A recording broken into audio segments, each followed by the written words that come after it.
1 Kings 3. Solomon's rule consolidated.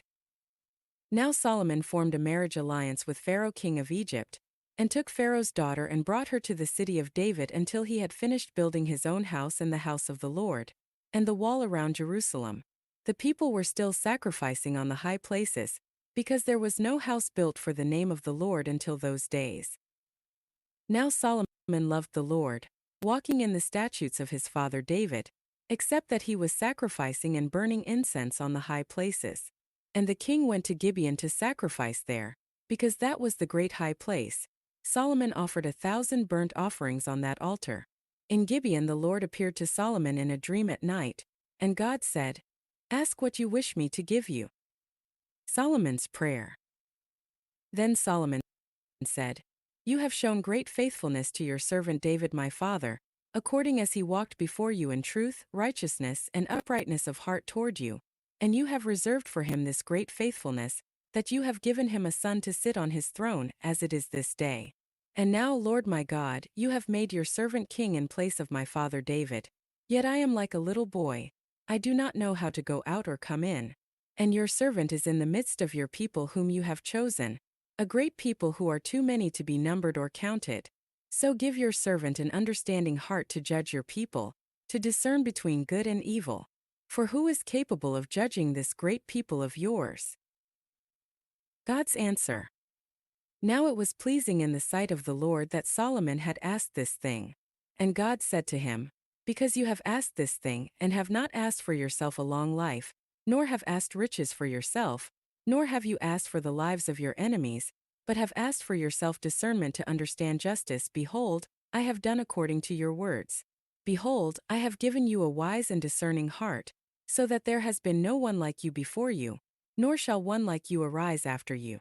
I have also given you what you have not asked, both riches and honor, so that there will not be any among the kings like you all your days.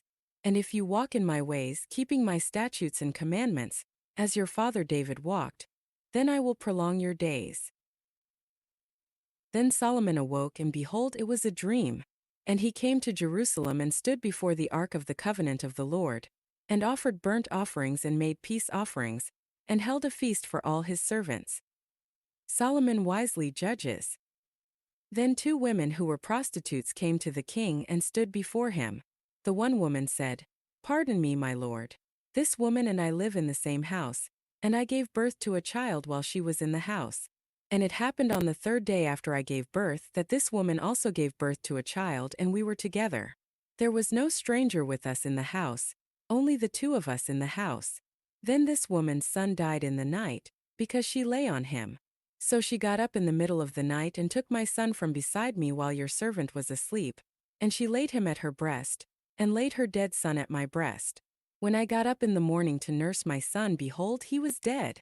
But when I examined him closely in the morning, behold, he was not my son, whom I had borne."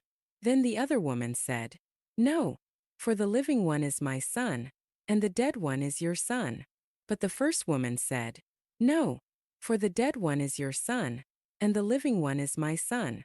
So they spoke before the king. Then the king said, "The one says, 'This is my son who is living, and your son is the dead one.' And the other says, 'No, for your son is the dead one, and my son is the living one.' And the king said, 'Get me a sword.' So they brought a sword before the king. And the king said, 'Cut the living child in 2, and give half to the one and half to the other.' But the woman whose child was the living one spoke to the king, for she was deeply stirred over her son, and she said, 'Pardon me, my lord. Give her the living child, and by no means kill him.' But the other woman was saying, 'He shall be neither mine nor yours, cut him.' Then the king replied, 'Give the first woman the living child, and by no means kill him. She is his mother.' When all Israel heard about the judgment which the king had handed down, they feared the king, because they saw that the wisdom of God was in him to administer justice. 1 Kings 4. Solomon's officials. Now King Solomon was king over all Israel.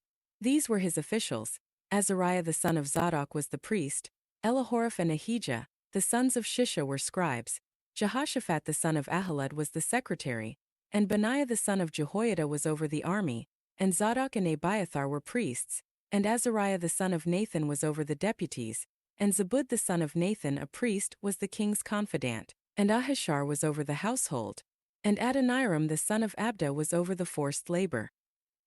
Solomon had 12 deputies over all Israel, who provided food for the king and his household. Each deputy had to provide food for a month in the year. And these were their names: Ben-Hur in the hill country of Ephraim, Ben-Deker in Makaz and Shalbim and Bethshemesh and Elon-Bethhanan. Ben-Hezd in Araboth, Soko was his and all the land of Hepher. Ben-Abinadab in all the hills of Dor, Taphath the daughter of Solomon was his wife. Bana the son of Ahilud in Tanakh and Megiddo, and all Bethshean which is beside Zarethan below Jezreel, from Bethshean to Abel-Meholah as far as the other side of Jokmeam. Ben-Geber in Ramoth, Gilead, the villages of Jair the son of Manasseh which are in Gilead were his. The region of Argob which is in Bashan, 60 great cities with walls and bronze bars were his. Ahinadab the son of Iddo in Mahanaim, Ahamaz in Naphtali. He also married Basemath, daughter of Solomon. Bana the son of Hushai in Asher and Bealoth. Jehoshaphat the son of Peruah in Issachar, Shimi the son of Elah in Benjamin, Jeber the son of Uri in the land of Gilead, the country of Sihon king of the Amorites and of Og king of Bashan, and he was the only deputy who was in the land. Solomon's power, wealth and wisdom. Judah and Israel were as numerous as the sand that is on the seashore in abundance. They were eating, drinking, and rejoicing. Now Solomon was ruling over all the kingdoms from the Euphrates River to the land of the Philistines and to the border of Egypt. They brought tribute and served Solomon all the days of his life. Solomon's provision for one day was 30 cores of fine flour and 60 cores of meal, 10 fat oxen, 20 pasture-fed oxen, and 100 sheep, besides deer, gazelles, roebucks, and fattened geese. For he was ruling over everything west of the Euphrates River, from Tifsa even to Gaza, over all the kings west of the river, and he had peace on all sides surrounding him. So Judah and Israel lived securely, everyone under his vine and his fig tree, from Dan even to Beersheba, all the days of Solomon. Solomon had 40,000 stalls of horses for his chariots, and 12,000 horsemen. And those deputies provided food for King Solomon and all who came to King Solomon's table, each in his month. They allowed nothing to be lacking. They also brought barley and straw for the war horses and baggage horses to the place where it was required, each deputy according to his duty. Now God gave Solomon wisdom and very great discernment and breadth of mind, like the sand that is on the seashore. Solomon's wisdom surpassed the wisdom of all the people of the east and all the wisdom of Egypt. For he was wiser than all other people, more than Ethan the Ezrahite, Heman, Calcol, and Darda, the sons of Mahal, and his fame was known in all the surrounding nations. He also told 3,000 proverbs, and his songs numbered 1,005. He told of trees from the cedar that is in Lebanon even to the hyssop that grows on the wall. He told also of animals, birds, crawling things, and fish. People came from all the nations to hear the wisdom of Solomon, from all the kings of the earth who had heard of his wisdom. 1 Kings 5. Alliance with King Hiram. Now Hiram king of Tyre sent his servants to Solomon when he heard that they had anointed him king in place of his father, for Hiram had always been a friend of David. Then Solomon sent word to Hiram, saying, "You know that David my father was unable to build a house for the name of the Lord his God because of the wars which surrounded him, until the Lord put them under the soles of his feet. But now the Lord my God has secured me rest on every side. There is neither adversary nor misfortune. So behold, I intend to build a house for the name of the Lord my God, just as the Lord spoke to David my father, saying, Your son, whom I will put on your throne in your place, he will build the house for my name. Now then, issue orders that they cut cedars from Lebanon for me, and my servants will be with your servants, and I will give you wages for your servants in accordance with all that you say, for you yourself know that there is no one among us who knows how to cut timber like the Sidonians." When Hiram heard the words of Solomon, he greatly rejoiced, and he said, "Blessed be the Lord today, who has given to David a wise son over this great people." So Hiram sent word to Solomon, saying, "I have heard the message which you sent me. I will do everything you wish concerning the cedar and juniper timber. My servants will bring the timbers down from Lebanon to the sea, And I will have them made into rafts to go by sea to the place where you direct me, and I will have them broken up there, and you will carry them away. Then you shall do what I wish, by giving food to my household.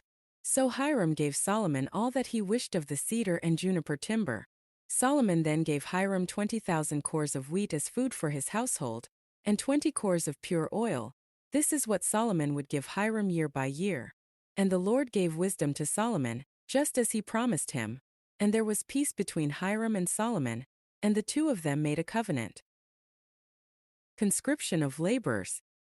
Now King Solomon conscripted forced laborers from all Israel, and the forced laborers numbered 30,000 men. Then he sent them to Lebanon 10,000 a month in shifts. They were in Lebanon for a month and 2 months at home. And Adoniram was in charge of the forced laborers.